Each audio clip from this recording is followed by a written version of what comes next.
Zeytin Dalı'ndan herkese merhaba efendim. 41. Uluslararası Kitap Fuarı çocukluk şenliktir temasıyla okurlarla buluştu. Bu buluşmada Kanadalı bir yazar da vardı. Kitapları Gün Işığı Kitaplığı Yayın Evi tarafından basılan ve basıldığı günden itibaren binlerce genç okura ulaşan bu yazar Vladimir Tumanov. Meraklı okurlar, meraklı genç okurlar ve kitap kurtları özellikle kendisinin Kraliçeyi Kurtarmak ve Haritada Kaybolmak kitaplarını hatırlayacaktır. Bu kitaplar sadece ülkemizde yüzlerce baskı yaptı ve hala yapıyor. 1961 yılında Moskova'da doğan, 12 yaşında ailesiyle birlikte Kanada'ya göçen ve 1991'den beri Kanada'da, Ontario'da, Western Üniversitesi'nde öğretim üyeliği yapan Vladimir Tumanov bugün Zeytin Dalı'nın konuğu. Ben kendisine sorularımı İngilizce olarak soracağım. Sizler dilerseniz alt yazıyla takip edebilirsiniz. Evet ve başlıyoruz. Welcome and thank you for your participation, Vladimir. Teşekkürler. It's an honor to be here. Thank you. It's my honor too. And I would like to ask, first of all, how do you find Istanbul and Bursa? Istanbul is everything I imagined and 100% more. It is beautiful. It is tasty. It is exciting. I can imagine that it would take a lifetime to explore this city. Exactly. I do the same feeling too for this city. It's a mega city, by the way. And now, let's come to your books. As one of your readers, I know that unity, solidarity against, and resilience to disasters, every kind of disasters. These are extremely striking themes in almost all your books. What do you attribute this urgency to, and how do children, readers, react to it? Well, human beings are only strong together. Alone, we are weak and lost. Now, children learn this very early in life, and they need to see that human solidarity actually works. And it must be modeled in stories to give us hope in dark times. Today, unfortunately, much of the world is in turmoil. And I hope that the way my characters form friendships and support each other can serve as reassurance to my young readers. Tomorrow is a new day, full of surprises, some of them good. Tomorrow is a new day, wow.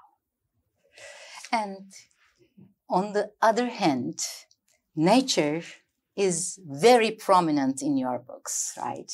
And this is quite clear, especially in your novels Brimstone 13 and Cassandra's Mountain. I've just read it and really like it. How does this emphasis on nature resonate with your young readers? As the world faces a global climate crisis, we have recently begun to understand to what extent we are part of the natural world and dependent on it. For a long time, humanity thought itself outside of nature, even above nature. Now that we have begun to learn a new lesson, children's books should reflect this theme. The new generation must grow up with new ideas and new solutions. The ultimate lesson is that nature must be respected. When it is ignored, it will always remind us of its power. And we are witnessing it, right, at the moment. Do you think Exactly. So? Absolutely. We witness it every day. Every day. I would also like to talk about your relationship with nature. You're living in Canada, and Canada is full with nature. How is it? Well, Canada is a huge spectacle of nature. Yeah. From the Atlantic to the Pacific to the Arctic oceans, displaying huge mountains, endless prairies, and mighty forests. Where I live, 3 of the Great Lakes meet. This offers me and my family the chance to experience nature on a grand scale. For example, we love to kayak on Lake Huron below tall limestone cliffs. We love walking through the snow in winter. We love to hear the wind howl. And we love animals that come to our backyard in every season, deer, skunks, raccoons. They make my dog very angry. So you can tell that I love being close to nature. I see.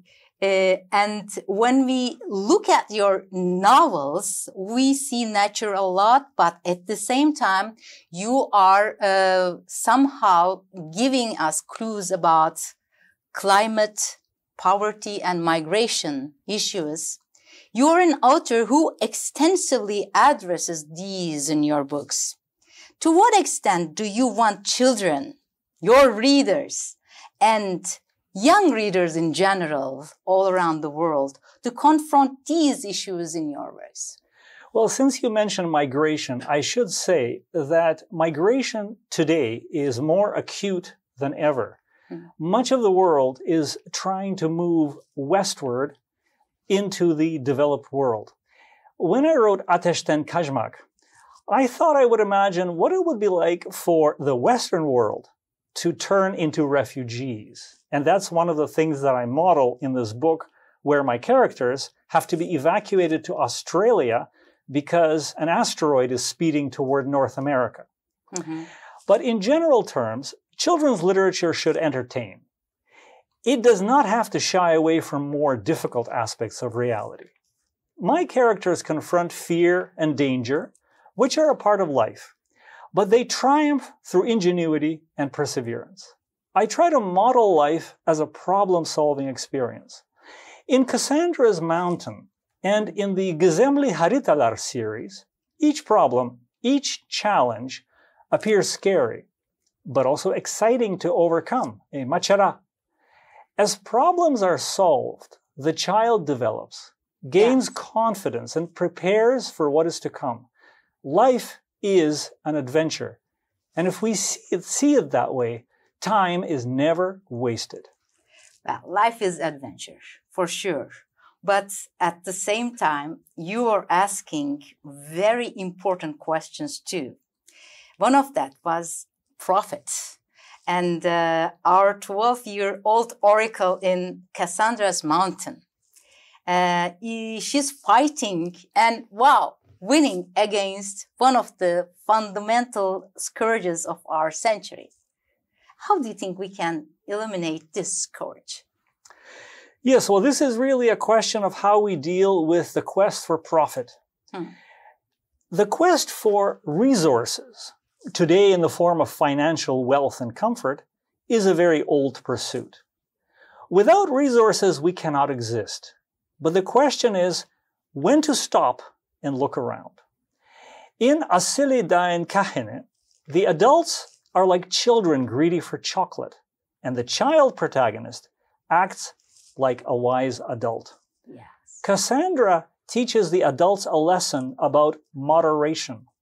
And again, respect for nature is part of it. Money is not everything. Just as today, our love affair with fossil fuel has chased us into a corner, so too, in Asilidain Kahine, the adults of the town pursue money without noticing the bigger picture, in other words, the mountain. Cassandra reminds them of the bigger picture and triumphs. Well, let's focus on Cassandra.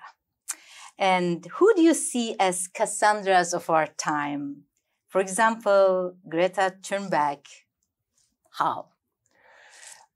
Greta Thunberg is certainly a very good descendant of Cassandra. Yes. There have been many Cassandras throughout history, but I think today's Cassandra is real science. This is the method invented a few centuries ago for making sense of a complex world. Science tells us something uncomfortable, sometimes uncomfortable truths about the world and ourselves. And some people, including politicians, don't want to hear this truth. Winston Churchill once said that democracy is a terrible system, but all the others are worse. Science is not perfect, but there is no better tool out there for solving our problems. Paradoxically, problems largely created by science. So let's listen to Cassandras like Greta Thunberg and others. Yeah, we have to listen to them. But the politicians should listen to them, right? Not we. I think everyone should. Everyone should. Yeah, that's right. And when we look at your Mysterious Maps series, it consists of 4 books, Old Scroll, Brimstone 13, and Uncharted. But I will specifically ask about Old Scroll. What is the secret of this book, having gone through 160 editions only in Turkey? If you assume it is a geography book, what kind of geographical mystery is there?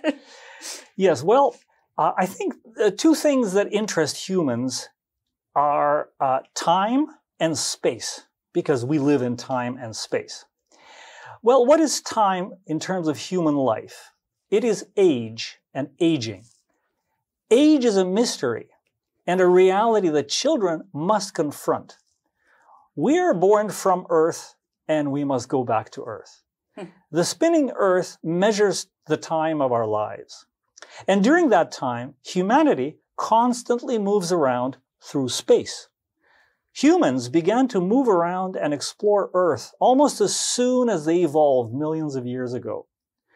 Children can understand life and time in terms of space, the space on our planet that offers us so much to explore and experience. And so, to answer your question, Old Scroll is about the geography of life. Okay, what about 160 editions? It is very difficult to figure out why a book is particularly popular in one society. I have heard, in fact, I was in Bursa yesterday, and I was talking to somebody who talked about the Turkish education system. And they told me something fascinating. The average middle school child, so orta okulu, is supposed to read about 40 books, I think she said 40 books a year, which is a very large number.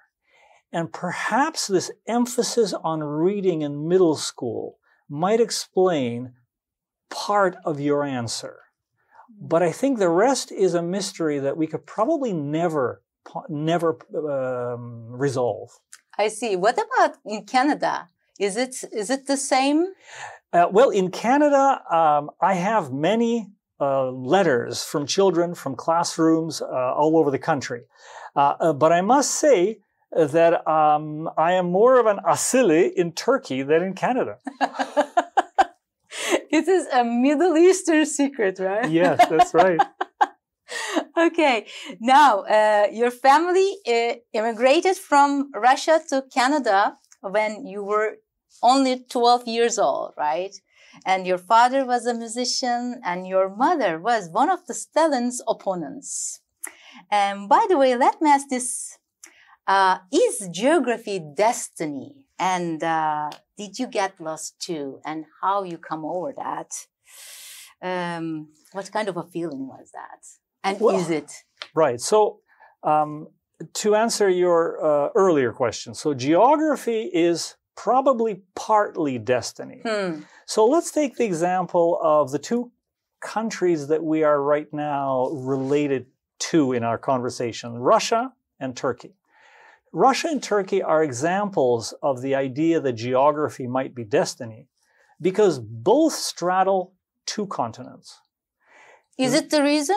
Well, it might be a partial reason because they have had to deal with cultural influences and powerful events coming from the East and the West.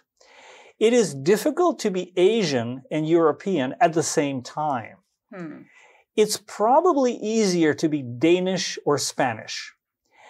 But at the same time, geography is not destiny. People are flexible.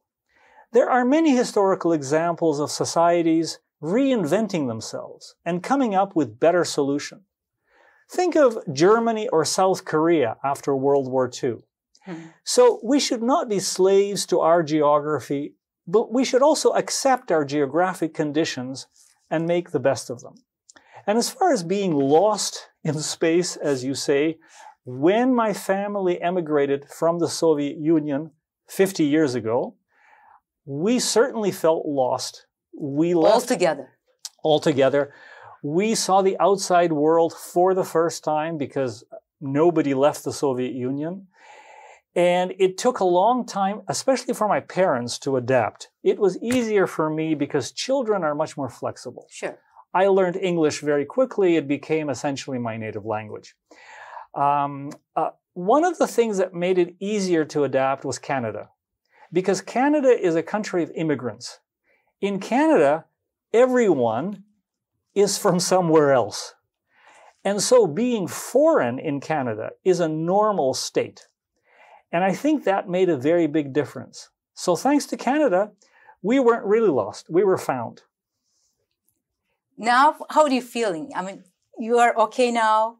You found yourself and settled down? Well, it's been 50 years. It's been most of my life. I feel completely Canadian. But I also feel at home here in Turkey because of the reception that I've received. So in some ways, I feel like I'm just a human being. I'm a citizen of the world. You're a writer. I'm a writer. Then you're the citizen of the world. I think you're right. That's a good riddle. Anyway, my question comes for the riddles now and Jaden's rescue. Kraliçeyi kurtarmak. It has also gone through 180 editions in here, Turkey. What message do the riddles here convey to the children of our time in this book? Now, my key message originally was to my son. When you think you are weak, you might be underestimating yourself. There's an English expression, you're selling yourself short. In this book, the most difficult discipline invented by humanity, mathematics, is approached differently. And suddenly, the child can discover forces in themselves that they didn't think they had.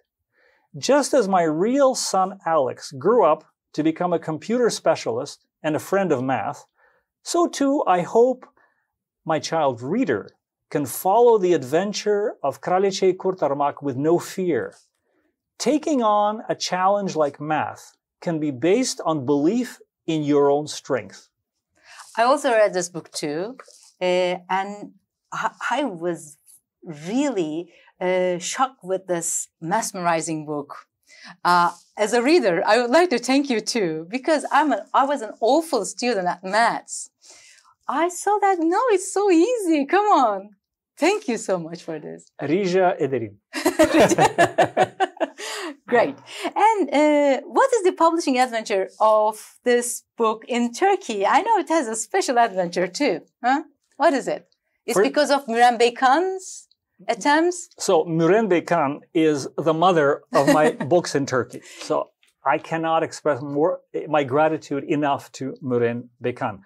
I have known Müren Beykan for 20 years, virtually at first, and now that I've met her in person, she's absolutely charming at Güneşi Kitaplığı, which, by the way, is one of the best publishing houses I've ever dealt with. Exactly. And I have dealt with many publishing houses all around the world. So I have enjoyed this experience, this relationship with Turkey for 20 years. And thanks to the internet, I have been encountering Turkish children who read my books. So before coming physically to your marvelous country, I had already been here through Zoom as I visited many Turkish schools, which is why I feel like at home here. Great. Our love of books and respect for children brings us together. Children are the same everywhere.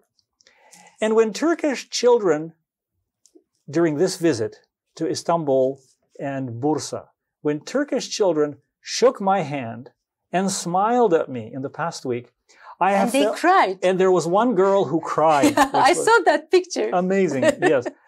I have felt humbled and privileged. I think these children are the real heroes, and I'm so happy to bring them enjoyment. They have brought me enjoyment. They are also Cassandras of our century, aren't they? Yes. And well, when I look at the books of Vladimir Tumanov, I feel that I'm reading a fantasy fiction. You're a fantasy fiction writer, right? And what are the main reasons or writing fantasy fiction? Fantasy may seem like an escape from reality, but it is always rooted in reality. Fantasy is just an imaginative way of modeling the challenges of real life. That's what children do through play. We as adults sometimes forget that we also played once. We too got lost in imaginary worlds. My little daughter, when she was very small, turned everything into a plaything. She even talked to bananas who were her friends in the supermarket. Fantasy can help us all talk to bananas once in a while. Writing for children reminds me that life is one big river upon which we all sail in the same direction, connected from age 9 to 90, always talking to bananas. Well, some of the readers, I'm talking about not youngsters, but normal readers, they have somehow lost their childhood in themselves. So what do you think about them? Can they be saved? I think every adult, even the grumpy ones, Yes, can find the inner child in themselves.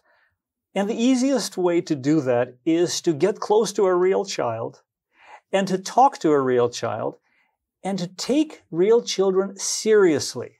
I think that adults sometimes dismiss real children as if they were not complete human beings. But that's a mistake, because I think that children can learn from adults just as much as adults can learn from children. Well, you have been here about a week, right?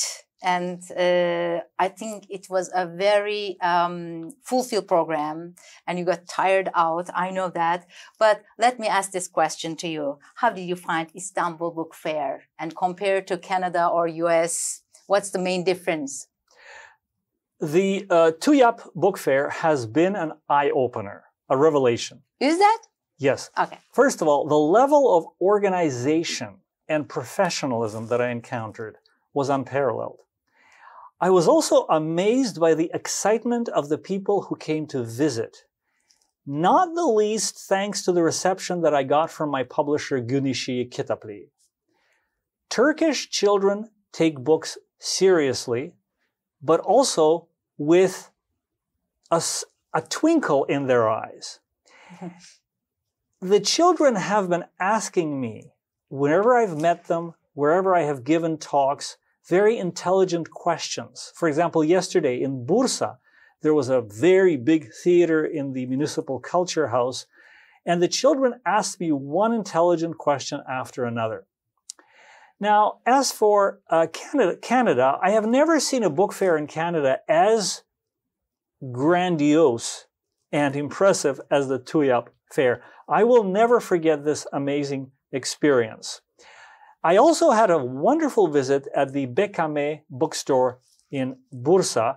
And in fact, you can see a reel on Instagram on the BKM site, which is worth seeing. It sums up my visit very, very eloquently. So I will say that it will take me a long time to process what I have seen in Turkey. And I can only say teşekkürler. What about the food? Did you taste them? Turkish food is another macera. It is going to be another fantasy book about Turkish food, right? I think that it will be very difficult for me to get off the plane and only remember Turkish food. But I have discovered one dessert that I keep encountering in place after place, and that is kabak. Caramelized kabak. Probably the tastiest thing I have ever had in my entire life. Now, my wife is an expert pastry chef. She has already looked up the recipe for Turkish kabak on Mr. Google. And she says that she is going to try to reproduce it. I hope she succeeds.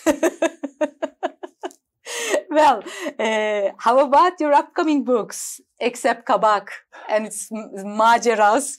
Is there any book or books anytime soon? I'm always trying to come up with ideas and plots. I'm germinating a story right now, but I can't start writing until I know how it ends. The end is vital, and I always write from the end in a way. The end is what everything is moving to, and the beginning is the child of the end.